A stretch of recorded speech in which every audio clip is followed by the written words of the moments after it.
Molo Sanbonani, hello, how's it? Good evening and welcome to another episode of Liberty and Friends here on the Big Daddy Liberty channel. It's been a while since we've had you on this particular platform, although we have been having our usual Wednesday evenings Big Daddy Liberty show. Lots of Big Daddy Liberty, blah, blah, blah, blah. I'm getting my tongue twisted here. But the one thing I don't twist my tongue around is reminding you to please hit that like button, or smash that like button and help grow our channel's reach. It does something for the algorithm, as I often hear other broadcasters say. And of course, if you're watching this broadcast on YouTube in particular, hey, subscribe to the channel. We've seen some very good growth in this last month. About 200 of you have subscribed, and we really do appreciate that. If you're watching on YouTube, of course, subscribe. And of course, a reminder that we have a website. Find us at BigDaddyLiberty.com. Now, with that being said, I'm not going to waffle away here. Tonight's show is a new series that we're starting on what will be every Sunday. That is the We Ask series. The first one, of course, we're going to kick off with the federal chairperson of the Democratic Alliance, Helen Zille, as we ask Helen, what does this government of national unity mean for us? And to be specific, what is the DA's involvement here and what are they trying to actually achieve? Now, with that being said, a quick disclaimer, we're not talking about anything else tonight except the GNU, the DA's approach to it, and really giving you the opportunity to get your voice out and be heard, and actually ask the politicians what's parting with this whole GNU. So guys, keep it polite. And again, as I said, you are the panelists tonight. Your questions will be flighted on screen and Helen will answer those questions. Now, with that being said, enough with the jibber jabber. How about we get the lady herself on the screen? There she is, Helen Zille, the federal chairperson of the DA. Helen, good evening. Good evening, Big Daddy. I don't know if I can call you Sifle or Big Daddy, but good evening nonetheless. Either one of those options is totally fine, as we, for the next 30 minutes at least, have this conversation. Helen, it is a great source of anxiety for a lot of South Africans at the moment. People want to know what is going on with the GNU, or the Government of National Unity. Before we enter into that conversation, let's take a step back and remind ourselves how we even got to this point. Why are we even discussing the option of there being a Government of National Unity, and what is it exactly? Well, a Government of National Unity is not new to South Africa.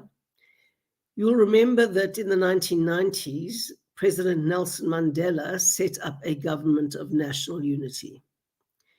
And he invited all the parties, all the significant parties, to be in it. And he also invited Tony Leon of the Democratic Party at that time. He was the leader of the DP, to join it. And Tony said no, he had preferred to stay in opposition. But the GNU then was a gesture of generosity by President Mandela, because he got 62% in the election of 1994. So the ANC could easily have governed on their own. But because he thought that South Africa needed reconciliation and needed to bring people together after so much animosity, anger, violence, and division, that it would be good to have a GNU. And it was a long debate within the DP at the time as to whether we should go in or not. And in the end, we decided not to go in, and we decided to build up an opposition instead, which I think was the right decision then. Today, we face a completely different thing. Today, the ANC lost an election. They got 40% of the vote nationally. They got 34% in Gauteng. They were only the third largest party in KwaZulu-Natal. And they just missed winning the Northern Cape. And of course, they lost the Western Cape. So the critical thing is they're in a very different place today than they were in 1995, 96. Completely different place. So we had to ask ourselves, do we go into a Government of National Unity or do we not? Now, let's be honest, this particular creation that is coming to be is not strictly speaking a government of national unity because it doesn't include everybody.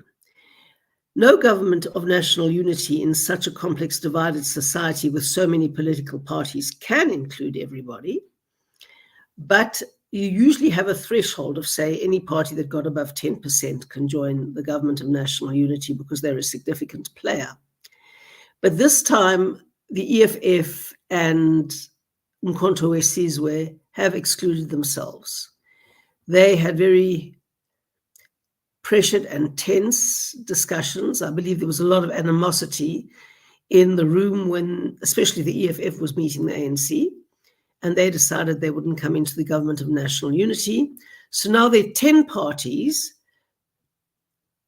2 significant ones, 1 reasonably sized, and other very, very small that have joined the government of national unity. You know, Helen, even as you're saying this, and I'm seeing the questions come in thick and fast here, thank you very much to my viewers. Welcome to it. This is Liberty and Friends. We're in conversation with Helen Zille. Helen, there's the more obvious question I want to pose to you now, which is really this. You know, there has been a lot of toing and froing, and I get it. I'm not going to ask you to go into the negotiation details and all that. That's not really what we want to hear necessarily. Actually, we would, but there is something to be said about the general animosity that has circled, almost like buzzards or vultures, around this GNU process. You've spoken to one element of it, and that is the sort of hard left, race nationalist side of the equation, who have almost lambasted this thing from the very beginning, citing the usual tropes. The DA is a white party. You're here to bring back apartheid.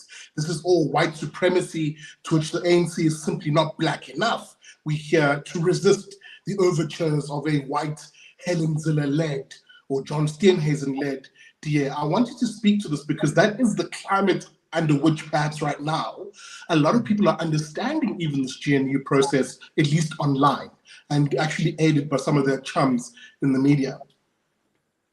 Well, people need to understand that if you want to form a government, but you don't get 50%, then you need other parties to form a government with you. Unless you want to go into a minority government, which is very unstable and very difficult.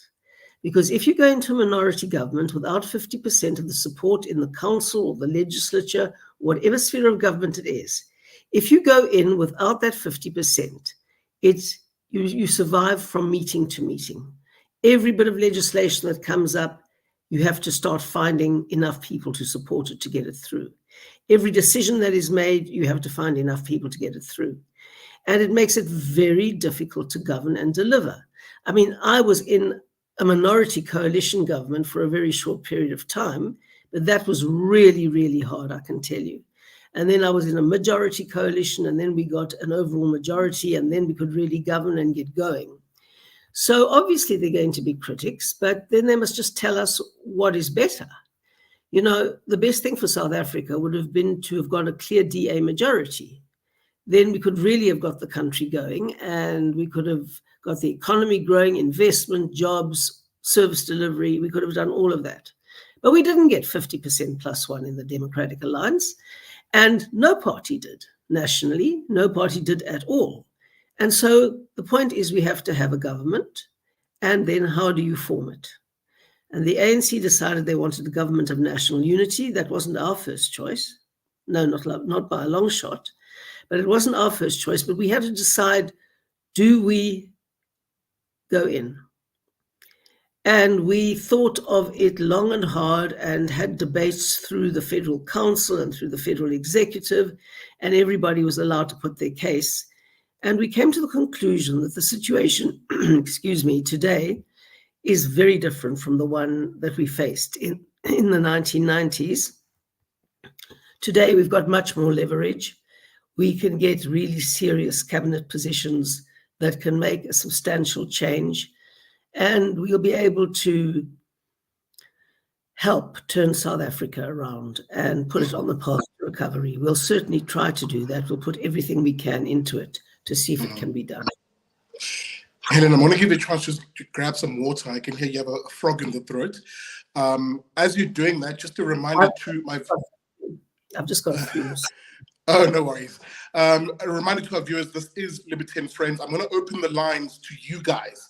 I can see the questions coming in. A reminder before I do that, guys, please smash that like button if you're watching this on X, YouTube, or on Facebook. Hit that like button, and of course, subscribe if you're watching on YouTube. Helen, I'm going to go to the questions here as they come in thick and fast. I did see a question from Ukabo saying, is this live? Yes, it is live, Kabo. Get your question in.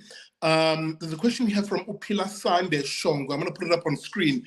Upila Sande saying, is Helen not worried that governing rather with the party like the ANC will erode the DA support down the line? I, for one, am quite worried about this. Helen?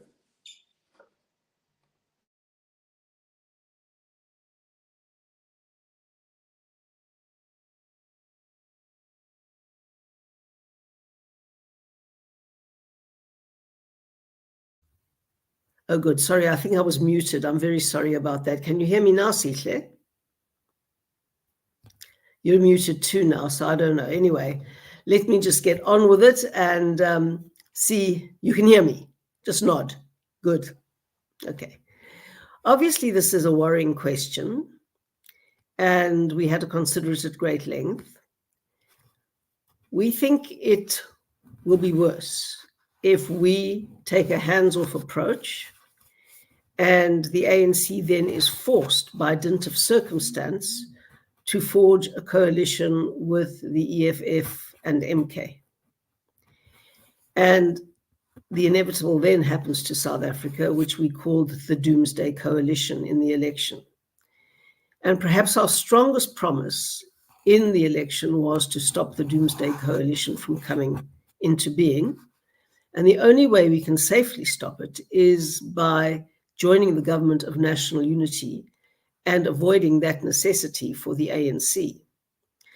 So it's certainly not without its dangers. It has very substantial dangers. But we did a thorough analysis and thought that in this juncture of our history, the advantages and the necessities outweigh the disadvantages and the risks. Again, even as you're saying this, I hear this view, and I'm seeing some questions here. Sorry, I'm struggling to put them on screen. I'm going to go to Utabang Mahlomola, who is asking, well, look, how's this GNU plan going to work in Gauteng? Now, even as you answer that question, Helen, let's also have the conversation about KwaZulu-Natal, where there has now been a government established, and the DA is a part of that, indeed hitting the ground running with some of your, elected MECs, Francois Rogers and Martin Meyer, who we've actually lauded on the show, but nonetheless will past that for now. How are things looking in Gauteng? What's the plan there, perhaps? And the same thing, perhaps, for KZN? Well, interestingly enough, we got KZN off the ground very, very quickly. That is a four-party coalition, actually three-party coalition, a three-party coalition. I'm doing Zuma maths now. A three-party coalition with the ANC and the IFP and the DA. Well, it is four-party because if I count the DA in, and then the NFP. So it is four parties, the ANC, the IFP, the DA, and the NFP. The ANC was only the third largest party in KwaZulu-Natal. So the IFP is bigger than the ANC. So the IFP got the premier, and we then divided the other positions proportionately. But it's very important to stress that coalition governments are not just dividing posts between people. If they were, we'd fix that up overnight. But there are a whole range of governance mechanisms, proposals, deadlock breaking mechanisms, systems of decision-making, channels of government, all of these things. One has to work out the protocols, the systems. It is very difficult. And that is why in many countries with successful long-term coalitions, they take 6 months to negotiate a coalition. Here we're under intense pressure to do it much sooner, and we do it much more quickly. But I just do want to stress that it is more than putting people in positions. And the KwaZulu-Natal one worked surprisingly quickly. And I think that is because the margins were so small. With those four parties, plus the three parties plus the DA, we only managed to get a majority of one. So you can see how close the margins are there. In Gauteng, the DA got 28% of the vote and the ANC got 34% of the vote. So it's not much different. And then we want to bring the IFP in. They got very few votes, but because we were the initial signatories to the GNU, the IFP, the ANC, and ourselves, we don't want to drop them in Gauteng, so we want to bring them in. And there, of course, because the ANC was the biggest party, they will have the premiership. And then we're still discussing how other things will be divvied up. Okay, I'm going to stick with Utabang because he's cooking with grease in the comment section. Shout out to you, Utabang. Thank you very much. A bit of a hard question here, and one which I've heard you guys respond to, but I think it does deserve a bit of attention again. You know, before the elections, the DA did say it wouldn't work with the ANC. This is according to Utabang, of course. What's changed is the question. Well, if you go to all the podcasts that I did and all the interviews that I did, I said that would be a bad option, but it might not be the worst option. You see, if you're going into an election and you don't win an overall majority, you can have to look for the next best option, which I call the next worst option. And there are always bad things you have to decide in politics because the alternative would be even worse. So Bill Clinton said a very famous thing. He said, the only real question in politics is compared to what? So when you look at us working with the ANC in a government of national unity, that is a bad option. It's not one we wanted. We wanted to win. But it's better than a government of national unity between the ANC, the EFF, and the MK party, which would just destroy South Africa in one term. So in politics, you often have to go for the least bad options because your choices are limited. You have to win elections to have limitless choices. And it would help enormously if people didn't split this vote all over the place, because most of these tiny parties take votes from the DA and they can do nothing with their 1 or 2 seats. But we could do plenty with 20 additional seats. In fact, I'm still got it calculated, but I think that if there wasn't the gnawing away and the chipping away at the DA support base in Gauteng, I think we could have even beaten the ANC in Gauteng and been the biggest party there, which would have changed things fundamentally. So it's really very important for people to understand that it matters how you vote, and numbers matter in politics.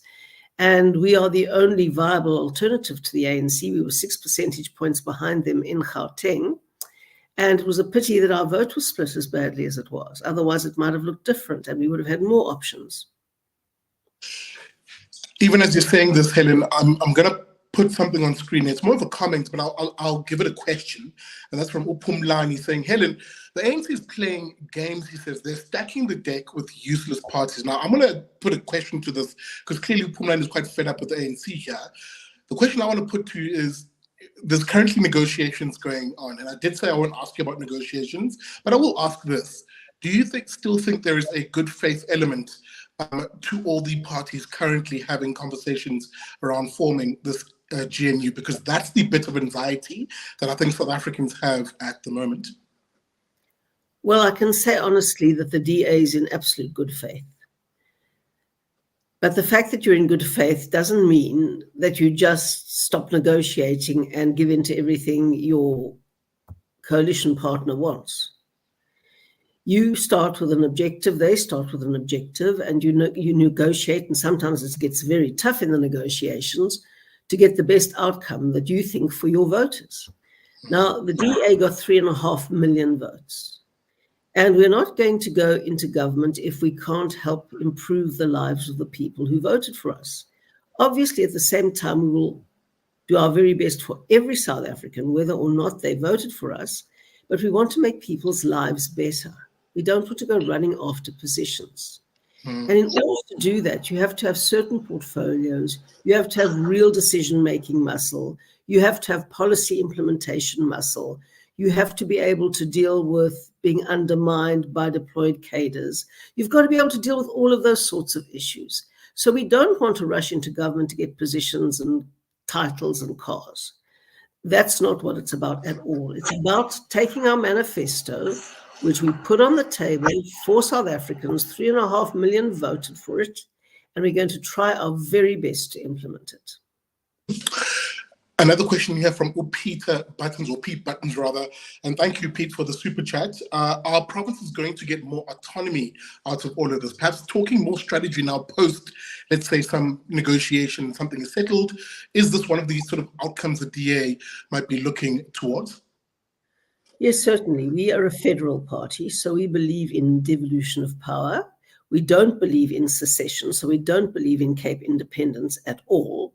But what we do believe in is the devolution of power to the lowest effective level. And we believe that many functions, just taking the Western Cape, for example, would be much better delivered in the province. For example, policing. For example, electricity generation and reticulation. For example, rail, the management of the rail system. So certainly, if we get certain key portfolios which have not been finalized, we will be promoting decentralization strongly, because we believe that that is the best answer for South Africa. Even as you're saying that, I think you've covered a lot of the, there's a question that Moonchild asked, will the DA make sure that they have significant portfolios which can actually make a material change? I think you've just covered that. Let me go to a question here. I'll let you go on. But, obviously that's a subject of negotiation, and there's some clear portfolios that we would very much like, and those are the subject of very intense negotiation.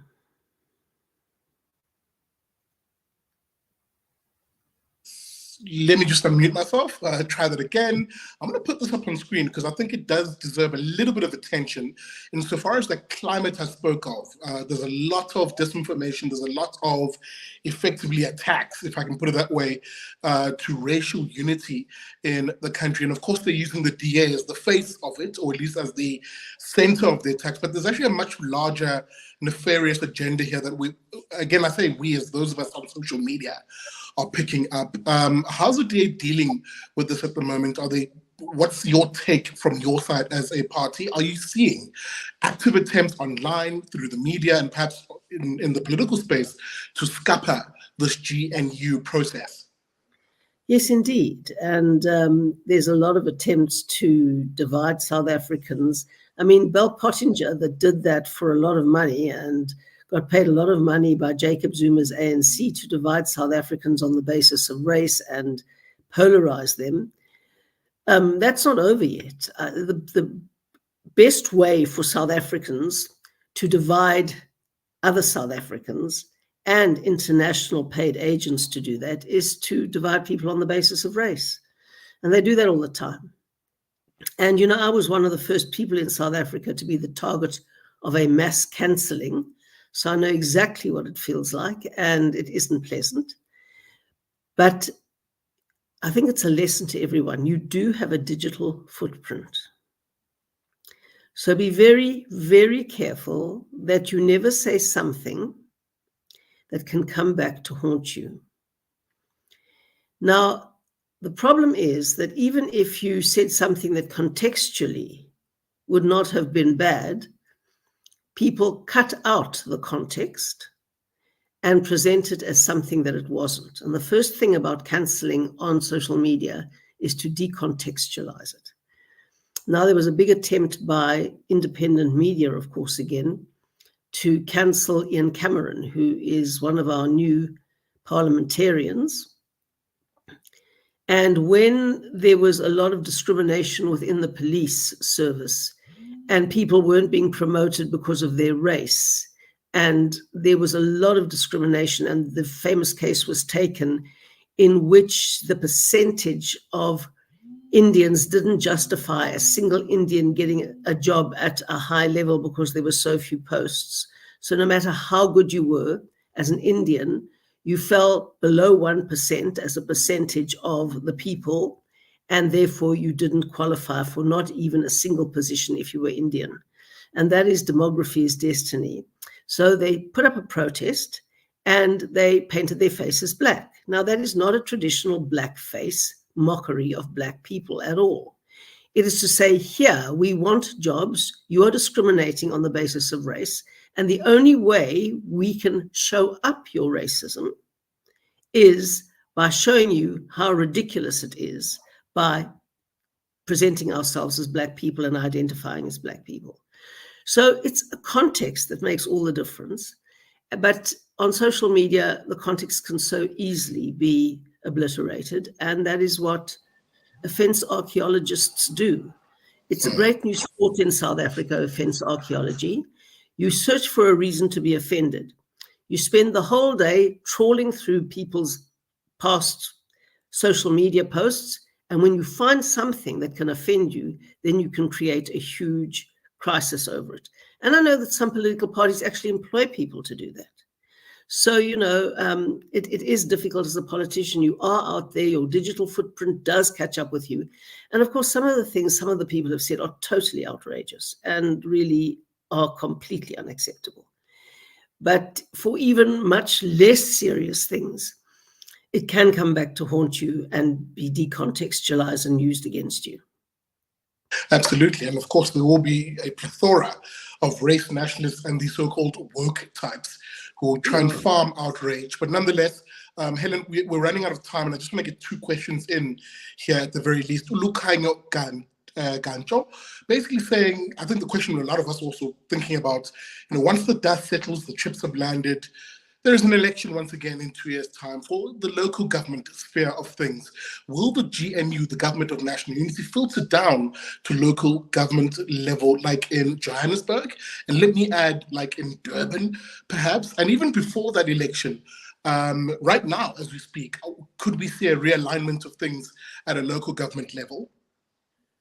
Well, we've had disastrous experiences with our coalitions in Gauteng, Johannesburg, Ekurhuleni, Mogale City. The one exception is Tshwane, where Cilla and the coalition, Cilla Brink and his coalition, are doing an absolutely sterling job in trying to turn around that very broken city. So when the minute the national and provincial negotiations are over and hopefully stable governments are established, we will then move to the cities and continue the negotiation in a municipal context, but first in a metro context. Yeah, Helen, sorry, this whole mute and unmute thing, but nonetheless, I did say one, maybe two more questions. Sure. Let's see. I'm going to go to Billy B. Billy B is asking the question I think a lot of KZN folks may have been asking.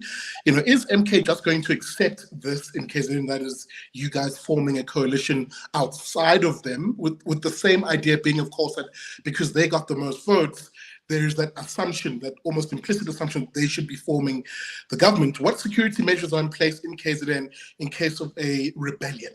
Now, I know you can't necessarily answer this because it's more of, you know, but nonetheless, I'll let you have a stab at it. Well, I do know that the security forces were on very high alert in KwaZulu-Natal after the election and during the negotiations. So there was a high alert of the security forces. And I think that they're not going to be caught napping again. So we trust, and it's very important that for now, Jacob Zuma has decided to use the channels of the law to challenge the outcome of the election. Long may it be that, because if people go outside the law in a democracy, then they break the law and they should go to jail. So far, MK has decided to use the legal channels to protest and to resist. And of course, they have every right to do that, and we support their right to do that. I hope that they will continue using the legal channels and try to get more votes if they want to run governments, because that's the only way you can run governments, is to get more votes. And that's what elections are for, and we've already started preparing for the 2026 election. I think on the face of the outcomes in KwaZulu-Natal, if MK can hold that base, they will win most of the local authorities in KwaZulu-Natal. And then we will have an opportunity to see how they govern. Again, as we're saying that, we're in the final minute of the show. I'm going to have Sam be our penultimate question. I know I've been saying two more, but just this one is a good question. How will the GNU work to reduce the red tape to help businesses work faster and to grow? Now, there is a big ideological difference here, Helen, insofar as the DA, which is a market-orientated party that believes the market should be creating jobs, versus other parties, including some that are entering this GNU, which maybe look to the state as a job driver. How are you guys going to reconcile that difference, and what is the appropriate approach? Well, we think that we've proved that where the DA governs, jobs are created. And that is because business invests where the DA governs. Why does business invest where the DA governs? Because they believe that government is stable. They believe that government is clean and we don't steal the money. Things basically work. You switch on your tap and clean water comes out. And your refuse is taken away once a week, very religiously and on time. And I can multiply that. The potholes are fixed, the street lights are fixed, etc., etc. And when you have everything just working, then people think I can live here, I can raise my family here, I can invest here, and then they do. And that is how jobs are created. So government has a huge role to play in whether jobs are created or not, by the kind of environment the government creates. If services are delivered, if money isn't stolen, if things work, business invests. We've seen that. And that's why we've had tremendous growth in jobs where the DA governs, especially in the Western Cape. Now, that has to be some kind of demonstration effect. Where the ANC governs, we haven't seen that at all. And I think that even now, hardened socialists realize that if you don't have investment and economic growth, you can't create jobs. I actually think they get that. And so we've got to say, right, our number one problem in South Africa, number one, is unemployment. Then we have to say, can we, in this national dialogue, can we get agreement on how we grow this economy and how we relentlessly align everything to job creation? We've got to get the electricity right. We've got to get Transnet right. We've got to get the ports right. We've got to get the infrastructure right. We've got to fill the potholes. We've got to do all of those things to create the climate. But then we've got to reduce red tape as well, tremendously. We have a red tape reduction unit in the provincial government of the Western Cape, so that if you hit some red tape, all you have to do is phone up the red tape reduction unit and say, I've got this problem and I can't get around it. And they come and help you. And if it's an intractable problem, we change a policy or we do something to make it easier for people to invest and grow the economy. So it's those kinds of ideas that have to be on the table. But first, business must not be seen as an enemy. Business is not the enemy of the workers. Business creates more workers. Business expands the working class. And this mad notion that business in South Africa is the enemy of working people is insane. Businesses create jobs for working people.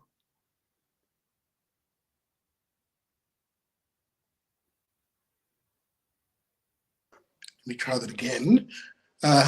Sorry, Helen, we've run out of time. I'm going to put one question up here because it's been rather incessant and it's come with the super chat, which I'm very grateful for. It's from Paul Murray. Where are your beads, Ma? I'm not sure if this is a reference you are aware of. Oh my goodness, oh my goodness, can I just get them? Can I get them? That is my wonderful son. Absolutely, it's fine. And whilst Helen is doing that, oh gosh, he came to look for the beads. His wonderful daughter, Mila, and his son, Francois, made me some magnificent beads. I'm trying to find them here quickly. But anyway, they made me some fantastic beads for the election. And I wore them every single day in the election. Every single day. There's a picture today in Rapport of me wearing those beads. I wanted to hold them up, but my husband's taken the newspaper away from this table, so it's not. So my boy says hi to me. My beads are actually going to the framers tomorrow. I'm going to frame them as a memory of this wonderful election campaign. Lovely. That your husband gave me that lovely memento for. So thanks for joining Liberty and Friends, my boy. It's great. Well, with that being said, I know I'm going to have a flood of people who are upset with me because I didn't get to one question or the other, guys. There are so many questions. I don't know. I mean, if you want me to stay on Big Daddy, if you can give us another 10 minutes, can you indulge us? Yeah, just 10 minutes. Well, I'm sure the viewers will be grateful for that. Thank you very much, Helen, for that. Let me maybe start filtering through to some of the questions on here. As I'm doing that, as a reminder to you, dear viewer, it doesn't cost you anything. Please hit that like button, smash that like button right now, whether you're watching this broadcast on X, YouTube, or on Facebook.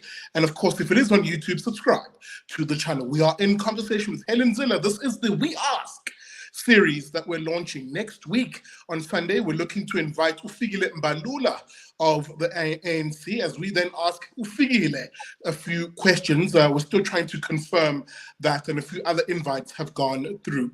We're in the last. Tell him to join you. We'll greatly appreciate that.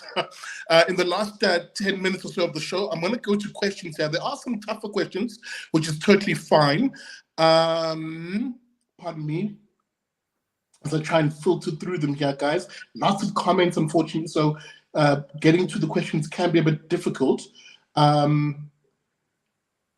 Ayanda Khilboy, not much of a question, but I think the question she's raising, or the issue she's raising, is a very fair one, and it will speak to perhaps who occupies the criminal justice cluster of ministries. Now, I know you can't speak to who will get what yet, because that's not even done yet, but there is a question around on issues of policing, the enforcement of law and order in this country. If the DA were to get this portfolio, what's the plan, Helen? Because as Ayanda is saying, crime is very high in black areas. No one cares that we're dying. No police, nothing is right here. Please, we need protection. And as you're responding, I'm going to bring to your attention a series of tweets that Gayton McKenzie, the leader of the Patriotic Alliance, has actually been putting up on his social media regarding the absolute chaos, the violent chaos happening in some of the colored neighborhoods, and I hate using that expression, but it is what it is,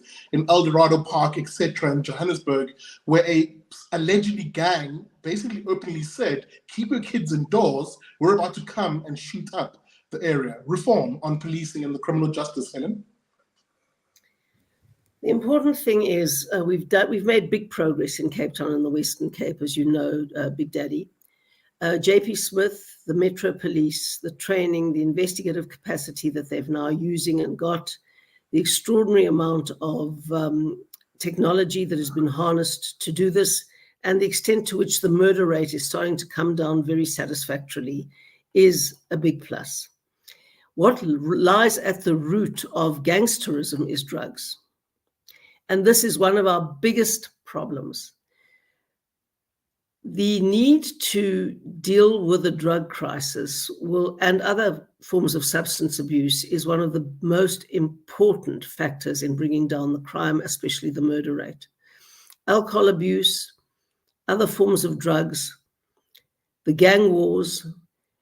And you know what we need, and this is what I was talking about, the social compact or the national dialogue. We need an agreement on who has which responsibilities. The state has the responsibility to provide a corruption-free, well-trained, capable law enforcement capacity.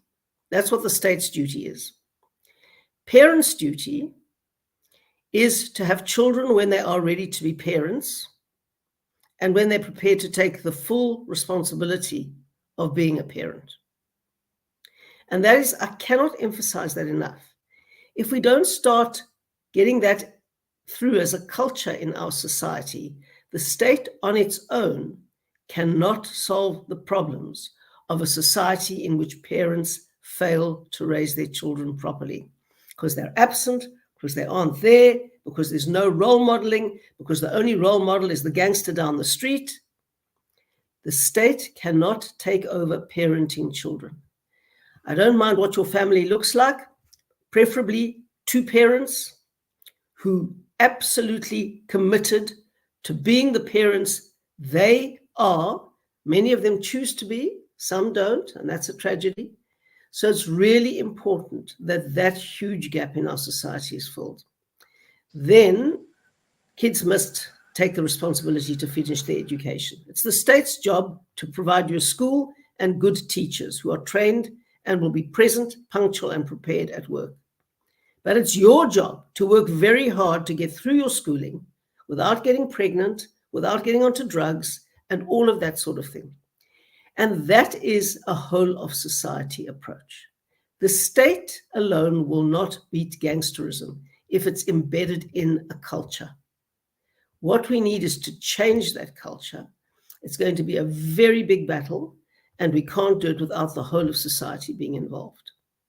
Absolutely. And again, I just want to quickly just add something to that, because you've touched on it, and it's something here on this show we talk a lot about. In fact, one of the values that we have on the Big Daddy Liberty channel is the notion of us being a society of faith, flag, family, and freedom. The family unit is critically important in getting right. Stable, two-parent households that are able to raise children and provide opportunities for them. We're going to have that conversation perhaps in more detail in other contexts, but for now, let me move on to another question here.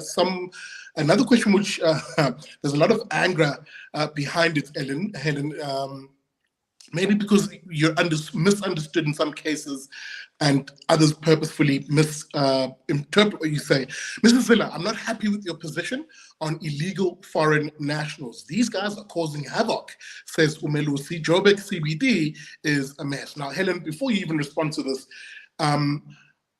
there is a narrative out there that says, oh no, the DA and Helen, they completely want to open our borders and let people flood through without any law and order on this particular issues. In fact, they're doing this because, as the trope goes, white people need cheap black labor from the rest of Africa, and the DA is behind that agenda. That's fueling a lot of the misconceptions around this. Helen, do you want to speak to these? Well, that's completely wrong. I mean, all countries have borders, and all countries police their borders, and all countries have access control. And South Africa should be no different. What we've had is a complete governance failure to do any of the above. And people come when they're refugees. I believe we have to be compassionate. My parents were refugees to South Africa as well. I believe that when people are genuine refugees and their lives will be at great risk if they stay in their country of origin, then I believe we should have a process that is efficient, quick, and fair to determine people's refugee status. And I think there should be a convention amongst African states that are safe and stable to enable people to find refugee status, not only in South Africa, but in a range of other places across South Africa. So I believe in being compassionate to genuine refugees whose lives are at great risk if they go back to where they came from. If people want to come here and have got good skills to offer and grow the economy, I believe we should have a visa system that makes that easy. We need skills to grow the economy. We need skills to create jobs. We need people with skills to come and start businesses and invest. All of that helps South Africans. It doesn't hinder South Africans. But we cannot have a free-for-all. We cannot have people just arriving in large numbers because they think it's easier to get a job in South Africa or whatever it is. And the big problem is the borders aren't policed. There's huge corruption amongst border officials. And at Home Affairs, you can buy any single piece of paper you like to show or to pretend to show that you're legitimately here. In the rest of the world, South Africans, law-abiding South Africans, are suffering because of this, because our passports are not recognized without visas anymore because it's too easy to steal or buy a South African passport. So this is the kind of thing that has a knock-on effect of bad government, incompetent government, and corruption. And that is why you have hundreds of thousands of people who are not legally in South Africa, who have been allowed in and who have not been processed at all because of the backlog at Home Affairs, because of the corruption at Home Affairs, and because of the complete incompetence of the system. And that is the challenge we face. Helen, I'm going to go to another question here from Lowbrow Mtagati. Lowbrow is a firm fan of the show. What is Helen's view on the growing growing importance of the NCOP, the National Council of Provinces, excuse me. Now that KZN is not under the ANC, how will this affect federalism? I'm not sure I understand this question, but I'll let you have a stab at it. It's a good question because there are specific taggings for different laws. There's a Section 72 and a Section 73 tag, and they have to go different paths through Parliament. And some affect the provinces, and so they particularly have to go through a process in the NCOP because, of course, that's the National Council of Provinces. And we will now have 3 provinces that aren't directly controlled by the ANC. And they are the biggest and the most important economically in South Africa. That's Gauteng, Western Cape, and KwaZulu-Natal. The ANC will be the biggest party in any coalition that comes up in Gauteng, but it really changes the dynamic very profoundly in the NCOP, which is a good thing because it provides more checks and balances in our democracy to prevent power abuse. Okay, I'm going to, I've just lost it. There's a question here on, goodness. Maybe as I'm looking for that question, let me just remind the viewers, guys, please hit that like button, smash that like button, regardless of the platform you're watching on. I did ask Helen for another 10 minutes. I've kind of exhausted those 10 minutes. So what I'm going to do here, just to be fair. Helen, can I have us finish at 9 p.m. on the dot? So it's a full hour show, and then that really will be the cutoff at that point. I've been looking for some newspapers, but I can't find them. Just bad luck. There's a question again here from a Moonchild saying, what's Helen's view on the party being called arrogant because they insist on sticking to pre-signed agreements? What is Helen's view on the party being called arrogant because they insist on sticking to pre-signed agreements? Well, you know, you can't run anything if a signed agreement is worthless, right?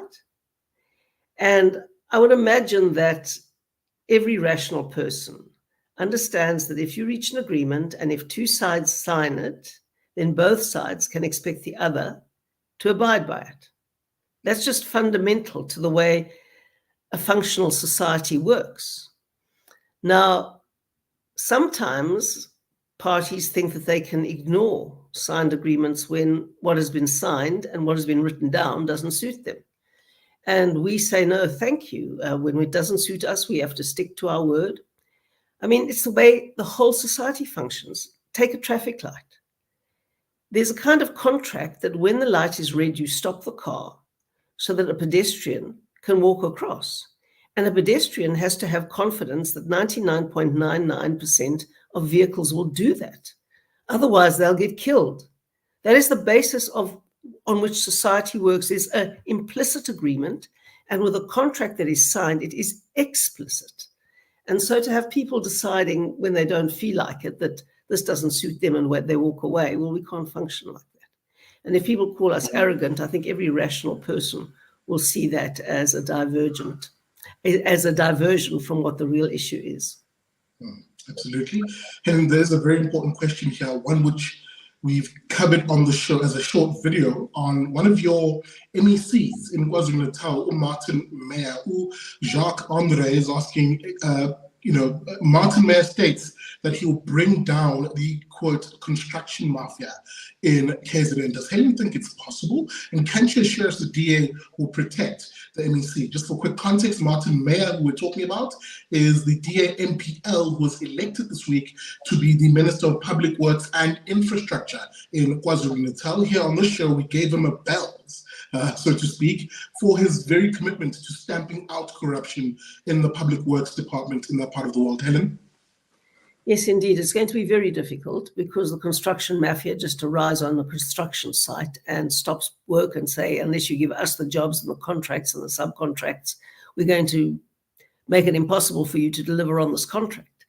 And of course, that is pure extortion and a very direct form of corruption. And it's happening more and more. And if we want to have any construction and infrastructure and orderly development that South Africa desperately needs to grow the economy, we've got to deal with these construction mafia. There's got to be due process and the rule of law, And anybody who rocks up and sees a contract or a tender in operation with a construction company building a road or building a bridge or building a structure, and they go along there and they say, well, we're not going to let you continue unless you make us part of this and give us X amount of the money, etc., etc. Well, then we are reverting to jungle justice, and we absolutely cannot do that. Absolutely. I want to stay on this one for a moment because it hits close to home. KZN is where I'm from. There's two elements here, Helen, which I want you to chew on again. The one element is the criminal justice side of it, that is the law enforcement dealing with these individuals.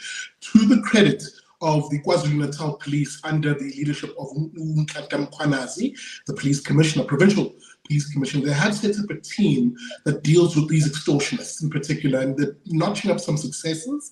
And this is where people are perhaps hoping the DA's MEC, with this change of government, will tag on and accentuate or add to this good work of catching these criminals. But it comes back to Martin Meyer and these approaches. The DA has a very particular approach to cleaning up tender adjudication in any sphere of government that it governs in. Can you just quickly touch on that? And in touching on that, there's another fear, which it's fear-mongering, but I want you to chew on it again. The DA, we're told, is Martin saying this, that he's going to step out corruption, is the DA saying it doesn't want Black people to have contracts, and that Black people should be excluded from these deals, tenders and contracts, and then now these are going to go to white people. So saith your opponents on this issue. Please talk to this point, Helen.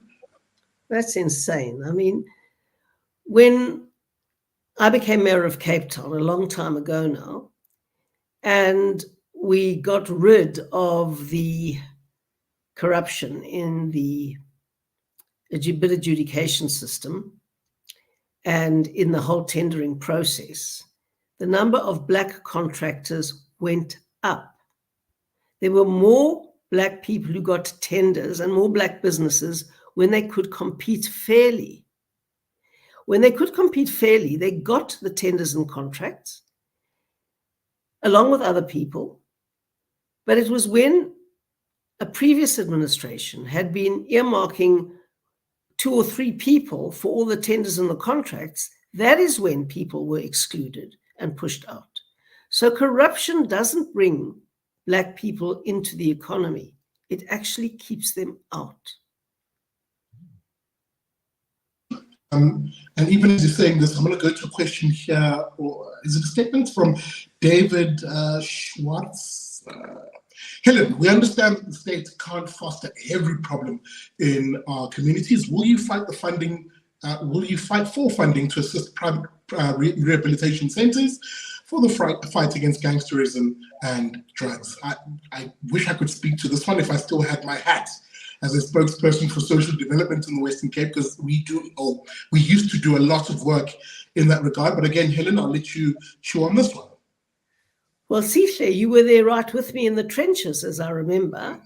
And we started those 20 matrix clinics to deal with people who were on tick and to give them support and help to get off it, which was the terrible scourge drug running rampant in Cape Town when you were working with us. And we have a whole range of rehabilitation clinics and support programs for people who are on drugs. Of course, the best way is not to get onto it in the first place, but people don't think of that. And so we obviously have an obligation to assist them, but the scale of drug abuse is too horrific. I'm reading a book at the moment. It's an extraordinary book about the roots of the opiate crisis in the United States. And it is totally terrifying. And if our society gets to that level, which it has already got in some places, I don't know how we're going to maintain a functional society. Absolutely.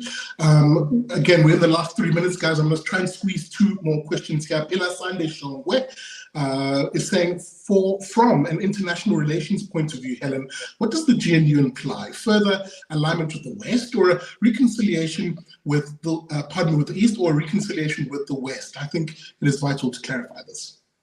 Well, we don't believe it's an either-or question. I mean, we are a constitutional democracy. And we believe that our international relations policy should be based on South Africa's interests and human rights, a combination of those two principles. And we also should have a friendly disposition to our major trading partners. They're not our enemies. They help grow our economy, and they send a lot of investment our way. So, we shouldn't try and seek out and partner the pariahs of the world who are abusing their own citizens, who are violating human rights, who are rejecting internal democracy and accountability. Those are not our friends. They run brutal systems that we hope are part of our past and will never return to our shores again. So we've got to just get this straight. Just like I said, investors are not the enemies of workers. So countries with which we trade aren't enemies of South Africa, and we shouldn't treat them as such. And maybe with that being said, Helen, let's end it there on the show. Lots of people saying thank you for having joined us. Let me actually say that, Helen, thank you so much for having joined us this evening. I want to end it on an interesting point here. I'm going to squeeze it in only because, it's been coming up. Musa Nyembe saying, do you still want Sten Hesen for deputy president? ? Well, in all countries where people have a coalition, the president goes to the biggest party and the deputy president goes to the second biggest party. So that's a convention all over the world. And we think that's fair. So we'll see where that gets to. It'll also be very important to have a minister in the presidency and the leader of government business. And that, of course, is a potential alternative. But it's going to be very important for us to be treated properly like a serious partner and not just a crutch to keep the ANC in office. Absolutely. And maybe on that note, a big thank you to my guest, Helen Zille, who of course is the DA Federal Chairperson. Helen, I'm going to give you the final word, as I always do to every guest. I'll pepper it with a question from me, perhaps. For that individual who is deeply anxious at the moment, wondering what the future of South African politics is going to look like given these GNU conversations. You've spoken for the past, let's call it 8 to 10 years, about the realignment of South African politics. You were laughed at 7 years ago, 5 years ago, when you started saying that this kind of thing is going to happen. Speak to us now about the importance of South Africans being involved, if you will, in the process, especially as the politics and the chips begin to land in very different ways. Yes, I completely understand, Zille, that this time is very unsettling for many people, but it is big progress. It is a huge step for a young democracy to break the hold of single-party dominance. We've had single-party dominance for 30 years at national level. And now the voters, through peaceful means, not through a coup d'etat or anything like that, through peaceful democratic means, has broken the logjam of single-party government. That was essential for South Africa to become a fully fledged democracy. We're not there yet, but we're getting there. And this was a big step in it. Secondly, contrary to a huge amount of speculation prior to the time, when the ANC lost an election, they said, we lost the election. They didn't fight back and take to the streets and create mayhem and bring out the army. They said, we have to now negotiate an alternative.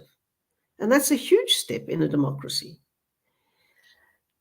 The other great thing is that they have looked to the DA as a partner. Now, if they'd looked at the EFF, it would have been the end of economic growth, the end of job creation. It would have been disaster for South Africa. We might have broken the political logjam, but we would not have been taking a step forward. So the very fact that the ANC takes the DA, which is the most non-racial party in South Africa. A third of our voters are white, a third of our voters are black, a third of our voters are brown. We're the only party that can claim that. We're the most non-racial party in South Africa. And the ANC comes to us and wants to negotiate a government of national unity with us. I suppose they wanted to with every other party. The EFF excluded themselves because they were so rude. But that is an extraordinary thing that has happened. And, then it tells me there are some deep roots of non-racialism still in the ANC. And there's also this notion and understanding of how you're going to get this economy to grow and create jobs, and how it's important to defend our institutions. Now, all of that is stuff to be really, really pleased about. Yes, we haven't got a signed government of national unity yet. We've got a declaration of intent, which was hard enough to negotiate in 2 weeks. But there's a huge amount to be positive about in South Africa. They say in creating a democracy, the first 500 years are always the most difficult.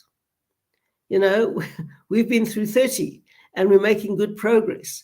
So I think there's a lot to be optimistic about, Zille, and people like you who have these discussions, who put us on the spot, who ask us difficult questions, are a huge component of that. And thank you very much. Absolutely. And maybe with that being said, a big thank you from our side again, Helen.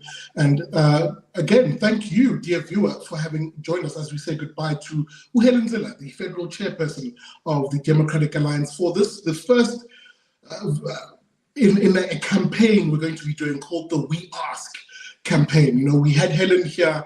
We're going to try and get Phil Mbalula next week, Saturday. I'll pass a message to him and his media team to join us, and because we really want you, the ordinary viewer, to have direct access to these politicians and not everything to be filtered through the traditional media. This is the power of podcasting. This is the Big Daddy Limited channel. Please, if you're new to our content, do me a favor, whether you're watching on X, Facebook, or YouTube, or any other platform, give us a like our content, help us spread to a wider audience. And of course, if you are watching on YouTube, very strong numbers tonight. If you are watching on YouTube, guys, do me an even bigger favor, subscribe to the Big Daddy Liberty channel. And of course, you find us on our website at bigdaddyliberty.com. That being said, thank you so much for joining us. You can, of course, watch this replay available on the Big Daddy Liberty channel. And with that being said, a reminder, as I always say at the end of every channel, or every show rather, never trust a commie.